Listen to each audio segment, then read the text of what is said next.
નમસ્તે મારા મિત્રો, આજની વાર્તામાં તમારા બધાનું સ્વાગત છે। મારું નામ કેતન છે। એક દિવસ હું ડોક્ટરના ક્લિનિક પર ગયો। નર્સ મારી સામે આવી એટલે તેણે થોડીવાર મારી સામે ધ્યાનથી જોયું। હું બસ મારું એક નોર્મલ ચેકઅપ કરાવવા માટે આવ્યો હતો અને નર્સે મારું ચેકઅપ કરીને મને કીધું કે થોડીવાર બેસો, હમણાં ડોક્ટર આવશે।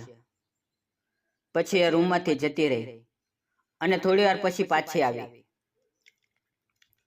તમારે અમારી વચ્ચેના હાવભાવ બદલાઈ ગયા। એ 25 વર્ષની હતી અને હવે એની નજર પહેલા કરતાં વધારે મારા પર પડી રહી હતી। પછી એણે મને કીધું કે આપણે થોડાક ટેસ્ટ કરવાના છે, તમે તૈયાર છો ને? મેં હા પાડી, પણ મેં કોશિશ કરી કે સામાન્ય માહોલ દેખાય।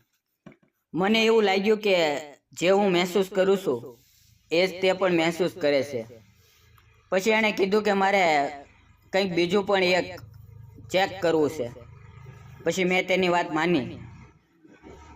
એણે ધીમેથી કહ્યું કે હું ત્યાં નીચે ચેક કરી લઉં છું। પછી એ મને ચેક કરીને કીધું કે તમને અંદરથી અણશક્તિ આવી ગઈ છે, તમે અત્યારે આરામ કરો। અને અમે વધારે નજીક આવી ગયા। મને પણ કંઈક થવા લાગ્યું અને મેં તેને મારી પાસે ખેંચી લીધી। પછી મને થયું કે મારે આ નહોતું કરવું જોઈએ, પણ તેણે મને રોક્યો નહીં અને હું રોકાણો પણ નહીં। અને એણે મને એ રીતે ચેક કર્યો। પછી મારાથી હવે રાહ જોવાતી નહોતી। મને ગરમી થવા લાગી અને મેં જોયું તો તે હસી રહી હતી અને પછી તેણે મને એ જ જરૂરી હતી અને અમે બંને એકબીજામાં ખોવાઈ ગયા। એની આંખોમાં એક ચાહત હતી અને મને ખબર હતી કે એને પણ મહેસૂસ થાય છે। મેં કીધું, તારું આ બધું કરવાથી હું પાગલ થઈ રહ્યો છું। પછી તે ધીમા અવાજે બોલી કે એ તો સારું કહેવાય ને। અને પછી એ નર્સે રૂમનો દરવાજો બંધ કરવા ગઈ અને પછી મારી પાસે આવી અને મને કાનમાં સાવ ધીમેથી કહેવા લાગી, શરમ મૂકી ગયો અને મજા લ્યો। ત્યારે મને સમજાઈ ગયું કે મેડમ પણ એ જ ઈચ્છે છે જે હું કરવા માંગુ છું। અને એ મેડમ તો જાણે કે ક્યારે કંઈ જોયું જ ન હોય, ક્યારેય દેખાણું જ ન હોય એવી રીતે તૂટી પડ્યા અને મને પણ ખુશ કર્યો અને છેલ્લે તો મને એણે થકવી દીધો। મેડમે મને પછી બધું પૂરું થયા પછી કહેવા લાગ્યા કે મારે આ નહોતું કરવાની જરૂર। એટલે મેં કીધું, મેડમ એમાં પછતાવાનું ના હોય, તમે કોઈને ખુશી આપી છે અને તમને પણ ખુશી મળી છે અને તમે જરા પણ ટેન્શન ના લેતા। તમે જ્યારે કહેશો ત્યારે ચેકઅપ માટે પાછો આવી જઈશ। અને પછી તેણે જ્યાં સુધી ત્યાં નોકરી કરી ત્યાં સુધી મારે ચેકઅપ કરાવવા જવું પડ્યું અને પછી એની સગાઈ થઈ ગઈ એટલે તેણે મને ફોન કરીને કહ્યું કે હવે આપણે નહીં મળીએ અને હું આ નોકરી છોડી દઉં છું।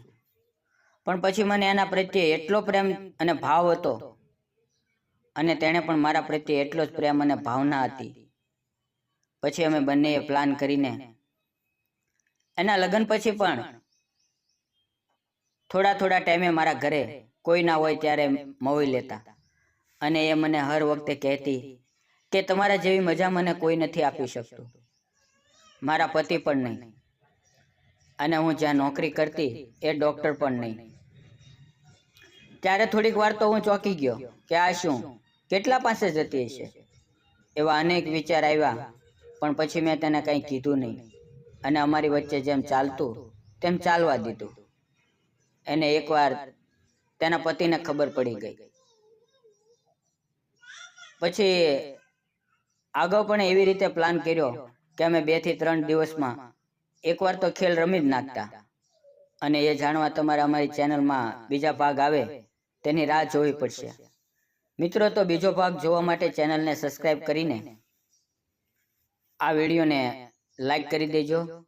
વિડીયોમાં આવેલા નામ, પાત્ર અને ઘટના કાલ્પનિક હતા, તેનો કોઈ પણ વ્યક્તિ સાથે સંબંધ નથી। આ વિડીયો ફક્ત મનોરંજન માટે બનાવવામાં આવેલો છે। વિડીયો જોવા બદલ આપ સૌ મિત્રોનો દિલથી ખૂબ ખૂબ ધન્યવાદ। આવજો મિત્રો।